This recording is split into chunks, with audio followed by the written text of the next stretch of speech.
videoni oxirigacha ko'ringlar, bir qarorga keldim.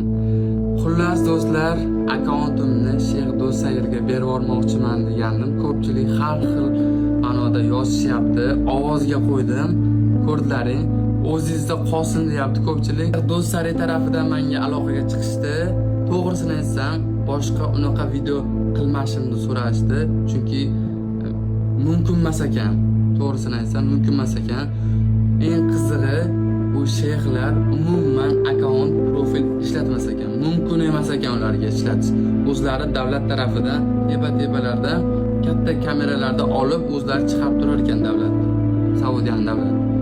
Shu sababli boshqa umuman bu mavzuda video chiqarmashimni so'radi. Report qilish mumkin ekan. Shu sababli do'stlar, akkaunt o'zimda qoladi. Tez kunda O'zbekistonga qaytaman. Kuzatinglar do'stlar, bundan keyin yanada qiziq mavzuda kontent bo'ladi. Juda qiziq. Do'stlar qaranglar, hali yoshman, 20 yoshman. Yoshlikda topilgan pul ba'zi insonlarga nafs yo'lida ishlanadi.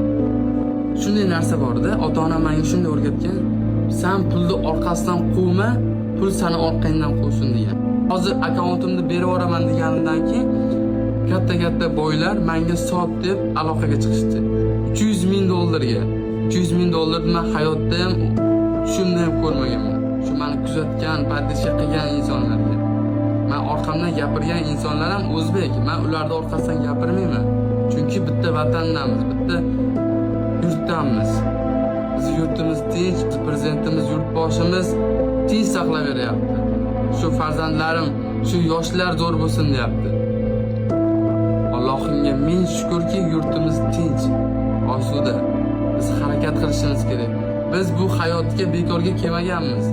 Men 100% aytamanki, sizlar ko'rib turgan shu chehram bir kun tuproqqa qorishib ketadi.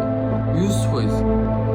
Do'stlar, bu dunyo g'animat, bu yorug' dunyo g'animat. Mana tasavvur qilinglar do'stlar, biz 10 sekund umrimiz qolgan, 10 sekunddan keyin olamdan o'tamiz. Tasavvur qilib ko'ringlar. 1, 2, 3, 4, 5, 6, 7, 8, 9, 10. Allohga shukrki, bu dunyoda bormiz. Lekin do'stlar qaranglar, shu 10 sekund ichida yer yuzida 200 ta odam olamdan o'tdi. Bu hayot o'tkinchi. Ilohim mana yaxshi joylarda duo qilaylik, yurtimiz tinch bo'lsin, hamma o'ylagan maqsadlariga yetsin, hammani omadi orqasidan quvib yursin Ilohim. Kasallarga shifo bersin. O'zbekiston, butun jamiki yurtlar, davlatlar hammasi tinch bo'lsin, musaffo bo'lsin. Shu prezidentimiz, yurtboshimiz degan kattagina davlat mavzular, yangi innovatsion g'oyalar qurib biz uchun harakat qilyapti.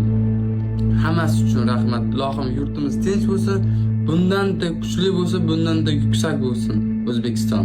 Ilohim amin. Hamma o'ylagan maqsadiga yetsin.